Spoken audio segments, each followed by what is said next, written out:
altar calls, Mhm. healings, scary sermons. This Mhm. is something that for anybody in the independent Baptist world, the altar call was every single Yes. Sunday, every Yeah. service. Yeah. You're down the sawdust trail, as Billy Sunday would have said. Um, I think this is something that really it ties into the last two, which is I remember tearfully laying your head on the carpet, crying, so you don't want to go to hell. I remember Mhm. in the purity culture side, this is one of those things that's like I can laugh now to keep from crying about it, but it's like I remember in high school, like I remember like I was watching porn and I Mhm. remember Mm. going to church the next Sunday. Yes. And yes, I am going to hell. There you go. But I remember going for a couple Sundays, I would be at the altar and I'd be like, I keep doing it. I keep messing up. Mhm. And I remember literally praying like, if you need to take my Mhm. eyes, if you need to blind me so I don't do this again. And Yeah. it's such a crazy thing to say now, but the sincerity Mhm. in that then Mm. after hearing emotionally charged preaching Yes. and Yeah. music playing just as I am 35 times, it's a Mhm. really crazy Mhm. thing. Mhm. I think the one I want to focus in on this is the way that this has shown itself is that I constantly second guess if I'm experiencing the same thing others are experiencing. Mhm. And Yeah. I know altar calls were a common thing for that. Like, am I experiencing healings are like this? Like people in the Pentecostal world probably have this story where people are seeing this move of the Holy Spirit on them. I'm Mhm. sitting here in my pew going, I'm not feeling it. Do I walk the aisle? Or they are feeling it and no Mhm. one else is. And Yeah. so what are some ways you've seen kind of Mhm. this experience affect different people? And what are the lasting impacts of kind of these emotionally charged experiences?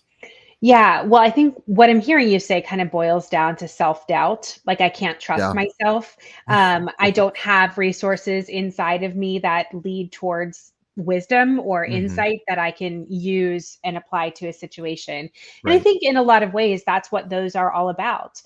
They're asking you to actually disconnect from yourself, from your life, from your body, and place it in an external authority, or, system or set of Put rules. yourself on the altar, which in biblical language, which we never talk about, is literally putting you in the place of the sacrificial Lamb, yeah. lamb, or Mhm. in that's such a crazy Mhm. visual. Like the Yeah, fact that you are going and putting yourself, which even like theologically, like doesn't make much sense, but right. yet here we are. Yeah. And so what's happening during those times is there is like, okay, there's a reason why music is accompanying those. Hmm. Music gets you into a specific brain space that allows you to be more susceptible to various messages, especially if they're repeated over and over and over, whether that's on the same day or many days or many months and years. Like that helps with it. And what you're being told is there is something wrong with you, and we have the answer. We can fix you so long as you do these things. I know that's like simplifying it way down, but Sure. that's essentially what that is. Like, we don't need an altar call if we're inherently good. We don't need, to be saved again if we're not totally depraved. And so I think that's a big thing to just consider, and why they can be so scary is it it takes whatever your actual lived experience is and says that's actually not right. And you cannot trust yourself. And the only way that you can essentially survive this world and the next is by doing these things, saying these things, believing these things, and giving us your full control. And we're going to put you in a situation that's highly emotionally charged Hmm. to get you to do that, to get you to make decisions that you may not make if that were not the case. And then that kind of gets our hooks in you, and we can do that over and over and over to a point where you they don't even have to say anything. They just play that chord on the piano and Yep. you're guilty and ashamed.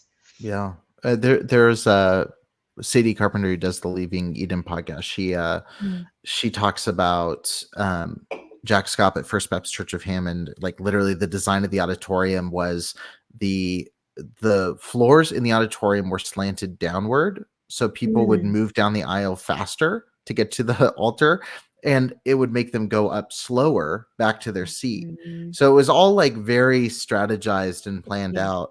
Yeah. And I think that's something that is funny when you talk about the more fundamentalist groups is they'll point to the charismatic world or the Yes. Pentecostal and go, they're so emotional, they're so this. And I'm Yeah. like, if you sit in an altar call where they're playing Here Am I or Just As I Am, it is Mhm. just as emotionally charged, and it's all the same. Mhm. You're susceptible because you're in this trance-like state Mhm. to do what they want. Mhm. And I worked with an auto group for a little while doing marketing, and so I sat in on some of the sales trainings with the sales guys at the car dealerships. This Yeah. is relevant. This is not just a Yeah. random Yeah. aside. Here's my job description. But one of the statements that's always stuck with me is one of the sales trainers said, people make decisions with emotion and they justify with logic.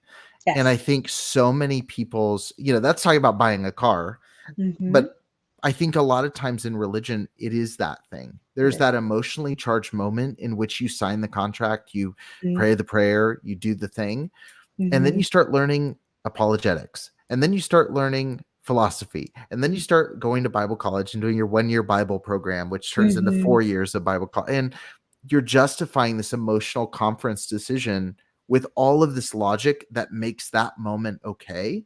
And Mhm. I think I would encourage people making any decision, whether this is leaving a certain thing, whether it's Mhm. staying, is like make the decision separated from purely just the emotional Mhm. response. Yeah. Like if you're sitting there and you're sitting at your desk and you're reading through a book and you're going through it logically and you make a decision, that's one thing. I would Mhm. say if you're making one in that mode where you feel that fight or flight, like I need to run Mhm. to the altar or I need to do this, like it's Yeah. probably not the best state of mind to make a life Mhm. altering decision, Yeah. Yeah. but that's Yeah. just my perspective. I Yeah. don't know if you co-sign that. Well, I mean, I would say like emotions are pieces of information. It's Sure. just that, and they are valuable and they can help us make decisions and lean in different places and ultimately, kind of walk the path that what of whatever we want to. Mhm. But they are just that. They are pieces of information. They are not facts. They are not, completely true all the time for me, for eternity, or for anybody else. They are simply the color that we can add into Mhm. any given situation that helps us make decisions that are of the highest value from ourselves. And that oftentimes means we need to slow things down. We need to tune in. We need to Mhm. not make rash choices. I'm talking like big life stuff. Like if you need Sure. to choose between like coffee or tea, do whatever you Right. want. You Yeah. know, Follow your heart. yeah, exactly. But yeah, they're pieces of information, and we're often not taught that in religion. But they often use and exploit the emotional piece to get you in, and then they use the logic piece to keep you in.